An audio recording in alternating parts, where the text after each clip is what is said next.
Have you ever wanted to know the process of designing a character? Or maybe how indie animation studios, or just animation studios in general, create characters, design them, and then put them on the big screen? That's good, great. Good for you. Well, let's talk about it.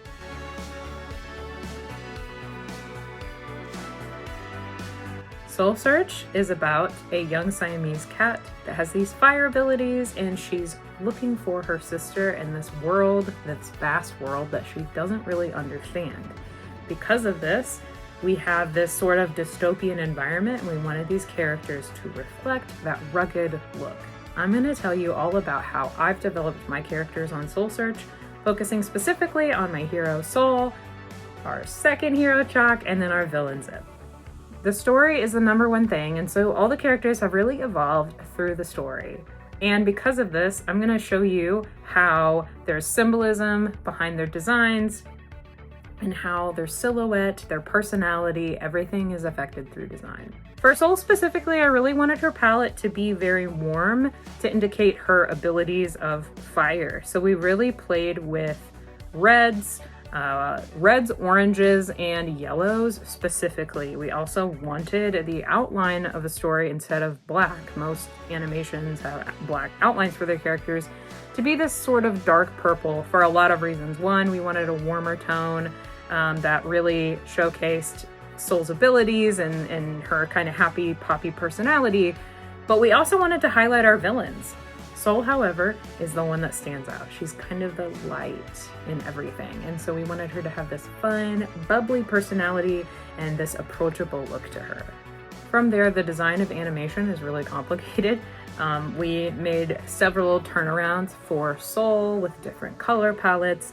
And then we basically determined which was best for animation. We currently animate in Moho Pro. It's a really great program that's way more intuitive than other programs. We're animating in that, and we're able to rig her up. You could see here how we got from point to point. Let's talk about Zip and how she got from here to here. Zip is a little bit different than Soul, and we wanted to showcase that by giving her more of a personality. We hide a lot of her face with her hair. This is intentional, as a lot of Zip's emotions are something that she hides deep inside. This is several reasons. Her abilities are mainly controlled by her emotions. It's the same with Soul, and so Zip often has to keep herself very neutral or well together. Of course, when she's angry or hysterical, then she starts to have these abilities come out. We wanted Zip's colors to really reflect the tragedy that she went through. And since a lot of what she went through was a scientific experiment, we use a lot of greens to highlight that, because the tank that she comes from in the lab itself has a lot of colors that are of the green motif.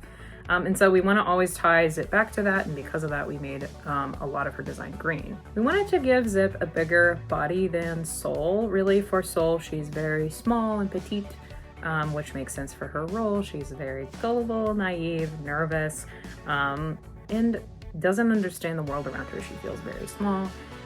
With Zip, we wanted to create a character very similar to me in a lot of body imagery. I have suffered with a lot of body dysmorphia and things my whole life, and I put a lot of that in Zip to showcase kind of the trauma that she feels, as well as her abilities. She has a lot of body dysmorphia associated with her abilities, and so a lot of that reflects in her own body as well, and the way that she holds herself.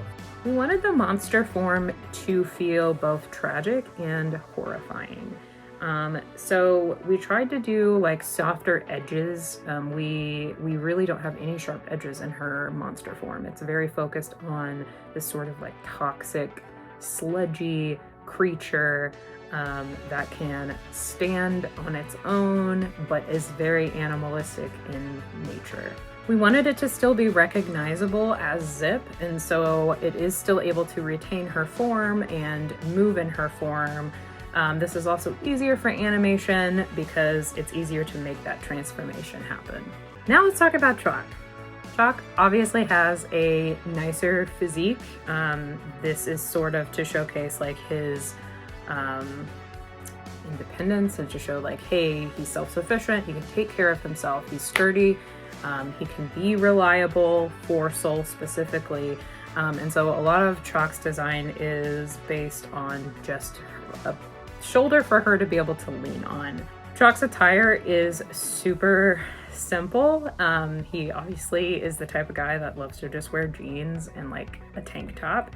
It's funny because we moved in a very retro sci-fi environment, but the reason Choc wears what he wears, he always has nice shoes on. First of all, he's very much like a shoe head. But he is very much deposing everything that he stands for. A lot of Choc's character is revealed throughout the season. However, he is very against his father, his family, and where he comes from. And so a lot of the decisions that Choc makes is because of that. He's in a beat up old ship because he chooses to be in a beat up old ship. He created it the way that he wanted to. He built it and designed it. It's intentional in that way. He's also very practical, so because he is a mercenary, he always has a weapon on his hip, and he doesn't wear anything that's too loose or would affect him being able to essentially do his job. We wanted Choc to have a lot of expression because Choc is a very sarcastic, jokey person, and so a lot of the focus is on Choc's eyes and his teeth. As a moose, like he doesn't have like a full set of teeth. He obviously has like empty incisors and things like that. But it's a very like specific, jokey kind of smile that also kind of showcases the world that Soul lives in, and that like there's a lot of gaps or holes in her understanding of what's going on. I'll be honest with you, I'm an animal lover. I've been an animal lover my entire life. And I do find that animals really do a good job of portraying and symbolizing important things. Choc, for example, as a moose, there's a lot of things like about moose. I've always been obsessed with moose, so like I just know a lot of facts about them. Moose are actually humongous. They're about the size of a minivan. A lot of people don't realize how big moose are and how dangerous they are. They also are incredibly aggressive. They will charge at you if you ever come near them. Typically, they'll get that kind of like instinct to ram you. Choc portrays a lot of these things. Choc is a loner. Typically, moose are also loners. They don't mate for life. So Choc is kind of this loner outcast. He's very aggressive and snarky. He has a bad temper. So like all of these things kind of feed into the designs of those characters.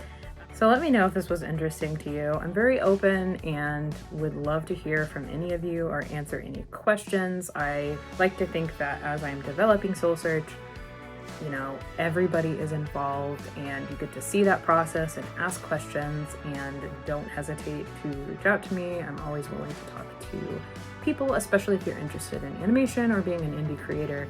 We have a really great community over on Discord where we support a lot of indie animators and we get to talk to each other. And it's a really moving but fun process for sure. Of course, we couldn't do any of this content without your support. So just know how thankful me and the team are that you're here, and feel free to like, subscribe, comment, boost anything that you can. We're really looking forward to getting Soul Search out there. I'll see you guys next time.